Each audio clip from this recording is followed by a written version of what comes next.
Ara estem superacostumats a veure parets amb grafitis o pintures murals, però sabíeu que probablement és la forma d'art més antiga de la humanitat?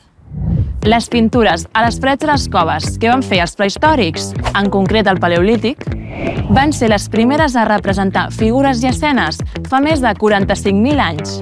I des d'aleshores, cap civilització ha deixat d'expressar-se a través de murs. Tampoc el nostre artista d'avui, Josep Guinovart, que va començar com a pintor de parets al negoci familiar i va passar a pintar murals fins que es va convertir en un dels representants clau de l'avantguarda a Catalunya.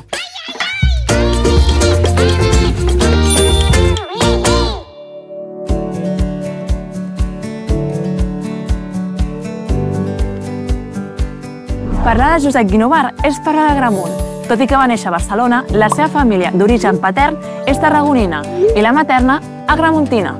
Durant la Guerra Civil va anar a viure a Agramunt, on el drama del conflicte el va ajudar a descobrir el seu primer crush, la natura. No us penseu, també enyorava una mica la ciutat.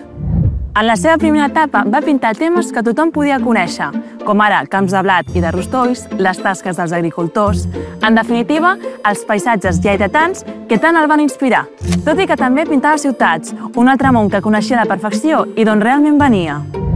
Guinovart, amb 21 anys, va exposar la seva obra i va destacar per al seu estil realista, quotidià i per la utilització de colors càlids, com el groc o el vermell. L'artista era un màquina, així que li van donar una beca per anar a estudiar a París. En tornar, va col·laborar amb arquitectes fent decorats escenogràfics. El 1954 va ser un dels fundadors del grup Taüll, que unia artistes de l'època, com Cuixart, Aleu, Tàpies, Terrats, Mercader i Moixart. Guinovart no va parar de provar coses noves i el 1957 va crear obres de collage abstractes, en què utilitzava materials com a protagonistes i mitjançant els quals explicava els problemes socials de l'època. Amb els anys, la pintura de Guinovart s'expandeix i no només fa escultures, sinó que les seves obres es tornen més grans i tridimensionals, amb materials de tot tipus, com fustes cremades, ous, brossa, bidons i fins i tot escales de pintor, fent homenatge a la professió del seu pare. Una de les obsessions de Guinovart eren les terres lleidatanes, que van influir molt en les seves creacions.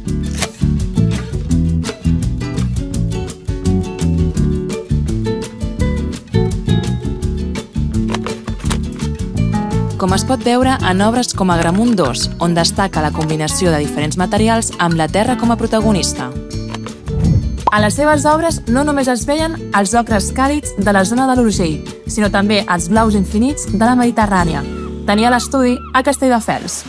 Una dualitat geogràfica que es pot veure en obres com La Roda Era, El Naufragi, El Sol de l'Arengada, Plat i Peix o A les 6 del matí del dia 28, entre moltes altres.